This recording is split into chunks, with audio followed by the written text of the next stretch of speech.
నమస్తే అన్న. నమస్తే అన్న.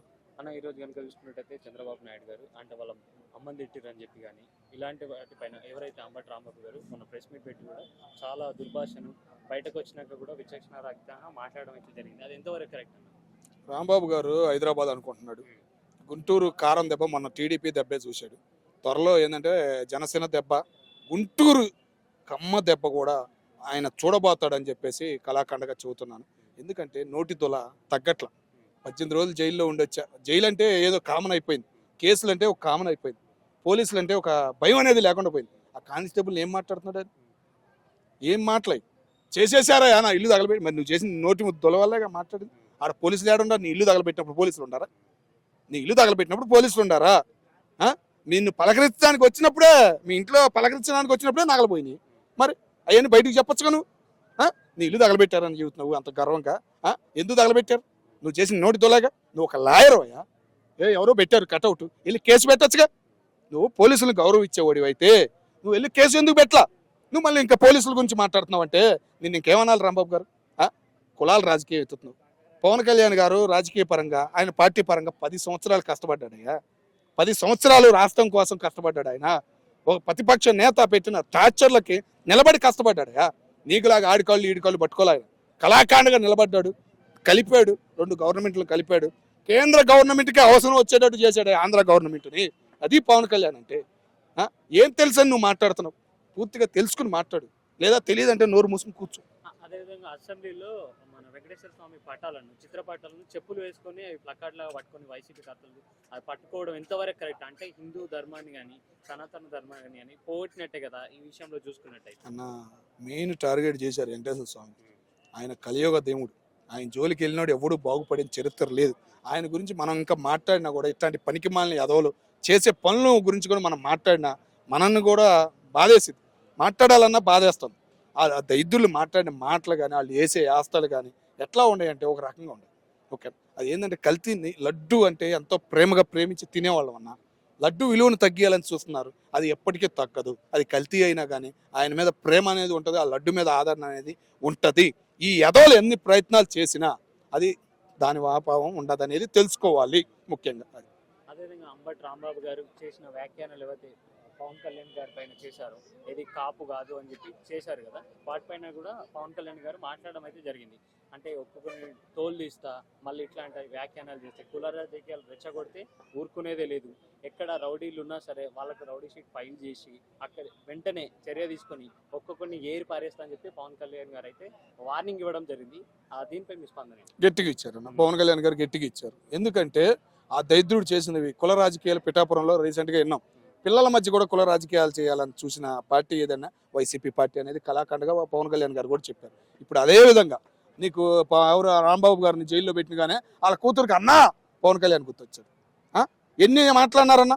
ఎలక్షన్లకు ముందు పవన్ కళ్యాణ్ గారిని అంబటి రాంబాబు అనేవాడు ఎన్ని మాట్లాడినాడో ప్రతి ఒక్కరికి తెలుసు. పవన్ కళ్యాణ్ ఆదరించే వాళ్ళకి తెలుసు, పవన్ కళ్యాణ్ కులం పెద్దలకు తెలుసు, పవన్ కళ్యాణ్ కులం వాళ్ళకి తెలుసు, అందరికీ తెలుసు. కాబట్టి ఏంటంటే ఆడి వెనకమాల ఇంకా 4-5 ఉన్నారు. ఆ 4-5 కూడా పోగొట్టుకోవడానికి అలా చేస్తున్నాడు. ఇంకొకటి ఆయనకి అర్థం కావట్లా, ఏదో ఎగిరేస్తానా నాకు ఏదో సీట్ ఇచ్చేస్తాడని అనుకుంటున్నాడు జగన్మోహన్ రెడ్డి గారు. ఈడి దగ్గరకు కూడా రాని. వంశీ గతి ఏమైంది చూశారు కదా రీసెంట్గా. ఈడి గతి కూడా అదే పట్టంతుంది, అది కన్ఫర్మ్డ్. ఒక్క మాటలో చెప్పాలంటే నీకు కళాఖండగా చెబుతున్నా, జగన్మోహన్ రెడ్డి గారు ఈ రాంబాబు అనే ఆయనకి గుంటూరు జిల్లాలో రేపు నిలబెట్టాడు. అది అదేవిధంగా రీసెంట్ టైంలో మదనపల్లి ఇన్సిడెంట్ ఏదైతే ఉందో, ఆ రేప్ కేసు గంజాయి మత్తులో చేసిన విషయాన్ని కూడా, దానిపైన కూడా చంద్రబాబు నాయుడు గారు ఈరోజు ప్రెస్ మీట్లో మాట్లాడడం అయితే జరిగింది. ఏమనంటే ఎవరైనా మత్తు పదార్థాలు వాడి గంజాయి మయం చేసి వెళ్ళిపోయారు వైసీపీ నేతలు కార్యకర్తలు. అలా చేసుకున్న తర్వాతనే ఇలాంటి ఘోరాలు దారుణాలు జరుగుతున్నాయి. కాబట్టి ఇలాంటి ఆలోచన ఎవరికి వచ్చినా, మహిళలపై చేయాలనే ఆలోచన ఎవరికి వచ్చినా వాడు నామరూపాలు లేకుండా చేస్తానని చెప్పి చంద్రబాబు నాయుడు గారు కూడా వార్నింగ్ ఇవ్వడం జరిగింది. దీనిపై మీ స్పందన ఏంటి? ఆయన రాజకీయం పరంగా, పార్టీల పరంగా ఆయన మాట్లాడేది ఆ మాట అది కాదు. ఓకేనా, పోలీసులకి విలువ ఇచ్చారు. వైసీపీ ప్రభుత్వంలో నలిగిపోయిన పోలీసులకి ఈ రోజు విలువ వచ్చింది. సొసైటీలో నిలబడుతున్నారు వాళ్ళు. ఏ పనులు చేయాలన్నా మేము ఉన్నాం అబ్బాయి, మా బాధ్యత ఉంది, దాటితే తాట తీస్తాం అని కళాఖండగా ఈరోజు చెబుతున్నారు. ఉదాహరణ, రాజమండ్రి సెంట్రల్ జైలు నుంచి ఊరేగింపుకు వస్తున్న రాంబాబుకి ఇచ్చాడు చూసావా, ఒక కానిస్టేబుల్ ఇచ్చింది వార్నింగ్. ఆ వార్నింగ్ ఒక్కటే ఉదాహరణ. కానిస్టేబుల్కే ఆ బలం వచ్చిందంటే చాలు, అదొక్కటే ఆధారం. వాళ్ళని మానిటర్ చేసేదంతా కూడా చంద్రబాబు గారు, లోకేష్ గారు అని చెప్పి రాంబాబు గారు చెప్తున్నారు. వాళ్ళని మానిటర్ చేస్తూ నాపై దాడి చేపిస్తున్నారు పోలీసులతో. అదే నిజమా? ఎంతవరకు కరెక్ట్? అరే బాబు, నీ మీద దాడి చేయడానికి, నీ గురించి ఆలోచించడానికి వాళ్ళకేం పని లేదనుకుంటున్నావా ఏంది? నువ్వేమైనా పెద్ద సినిమా హీరో అనుకుంటున్నావా? నువ్వేమైనా ఫీల్ అవుతున్నావురా నాయన? నీకు అర్థం కావట్లా. నీకు వంశీ కన్నా కొద్దిగా విలువ ఉంది, ఆ జిల్లాలో వంశీ కన్నా విలువ ఉంది. గుంటూరు జిల్లాలో నిన్ను ఎవడు దేకడరా నాయన? నీ చుట్టూ ఉన్నాళ్ళు కూడా హైదరాబాద్ వాళ్ళే. ఖమ్మంలో ఏమైంది నీ పతి? ఒక షాప్కి ఏదో కొనుక్కెళ్తానికంటే వెళ్ళరా బే, నీకు నేను ఇచ్చేది ఏందని తరిమేశారు. నీకు ఇంకా విలువ తెలియట్లా. ఖమ్మంలో కారం కొట్టారు, కానీ గుంటూరులో గొడ్డు కారం ఉంటుంది చూసావా? ఆ కారం రుచి అనేది నీకు చూపిస్తారు. అది తెలుసుకో రాంబాబు గారు. జరా జాగ్రత్తగా మాట్లాడు, ఏది మాట్లాడినా కానీ. బొట్టు పెట్టావు, ఏం బొట్టు పెడతాం అది? మళ్ళీ ఆ బొట్టు చిన్నగా చేయించుకోవడం, ఆ వీడియోలో అవసరమా? ఏమి వేసాలు అయ్యి? ఏమి వేసాలు చెప్పు? నువ్వు చేసే వేసాలన్నీ చూడటానికే చండాలంగా ఉన్నాయి. కానీ నీ గురించి మాట్లాడుతున్నావు అంటే నువ్వు అనే మాటలు కుల రాజకీయం లేపుతున్నావు. ఏంటంటే ఆంధ్ర అంటేనే కుల రాజకీయం. అట్లాంటి రాజకీయాన్ని కలిపేసి పవన్ కళ్యాణ్, చంద్రబాబు నాయుడు గారు లాంటి వాళ్ళు ఒక రాజకీయం లేకుండా నడుపుతున్నారు ప్రభుత్వాన్ని. ఒక ఆదరణ అనేది కనపడుతున్న దానిలో నువ్వు వచ్చి పుల్లలు పెట్టి ఇలాంటి లెక్కీలు మాటలు మాట్లాడి నా వెనకమాలు ఉండారు కాపులు అని అంటే ఏం మాట్లాడు? ఒక్క నాయుడు పెద్దవాడిని చూపి, నీ గురించి మాట్లాడి ఒక్క నాయుడు పెద్దవాడిని చూపి. నీ బూతులు మంత్రులు తప్ప ఒక్క నాయుడు గారిని బయటకు వచ్చి చెప్పమని. బండా బూతులు తిడుతున్నారు, నీకు తెలుసో తెలీదు. అది నీ అల్లుడే నిన్ను బండా బూతులు తిట్టాడు అయ్యా. ఇంకేంది నీకు ఉదాహరణ? నీకు సీట్ ఇస్తాడని జగన్మోహన్ రెడ్డి గారు కళ్ళగంటున్నావా నువ్వు? ఎట్టి పరిస్థితుల్లో ఇవ్వడు, అది ఖాయం. అది అంటే ఇంతకుముందు రీసెంట్ టైంలో జరిగిన వంగవీటి రమణ గారి విషయంలో నేను దాన్ని అధ్యక్షతన మాట్లాడడం జరిగింది, వారి గురించి కొట్లాడడం కూడా జరిగింది. దానికి మీ అన్నగారు చిరంజీవి గారు కూడా రావడం జరిగింది. అది మా కాపు గురించి కొట్లాడింది మేము, మీ అన్నను చూసి నేర్చుకోండి అని చెప్పి అంబటి రాంబాబు గారు అయితే చెప్పడం జరుగుతుంది. ఏడుండవు బాబు, అప్పుడు ఒక కాగితం పట్టుకుని ఏడో గుడ్డోళ్ళలాగా పక్కన నుంచున్నాడు. నువ్వు వీడియోలు లేవా, ఫోటోలు లేవా? మేము చూడలేదా? నేను అక్కడే తిరిగాను బాబు. నేను అదే గుంటూరులో తిరిగా, అదే కృష్ణా జిల్లాలో తిరిగా, నాకు తెలుసు. నువ్వు ఏడుండవు, నీ స్టోరీ ఏందో మొత్తం తెలుసు నాకు. నువ్వు ఏడుండవు చెప్పు నాకు. ఏ రోజైనా గుంటూరులో నువ్వు కనపడ్డావా? హైదరాబాద్లో కాపురం, హైదరాబాద్లో ఉన్నాడు. నువ్వు గుంటూరు గురించి, ముఖ్యంగా మా కాపులు కమ్మాల గురించి నువ్వు మాట్లాడుతున్నావు అంటే నిన్నేమనాలి చెప్పు? నువ్వు 4 అడుగులు వెనక్కేయాలన్నా 4 అడుగులు ముందుకేయాలన్నా కానీ నీకు కనపడతల్లా. ఆ భూమి మొత్తం మా కమ్మారోడిదే, అది తెలుసుకో.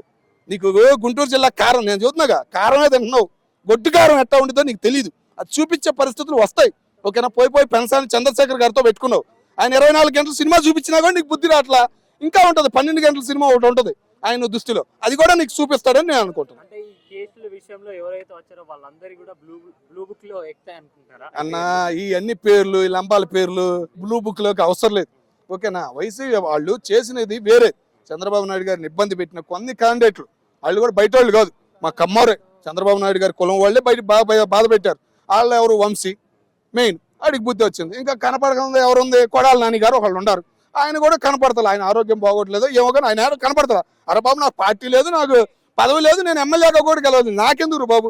నాకేమైనా అధికారం ఉందని నేను మాట్లాడతాను కానీ అన్నాడు రీసెంట్గా. మరి ఇట్లాంటి బొడ్డబెబ్బగాళ్ళు వచ్చి ఏదో మాట్లాడితే ఎవరు ఊరుకుంటారు? సామాన్యుడే తంతాడు అని.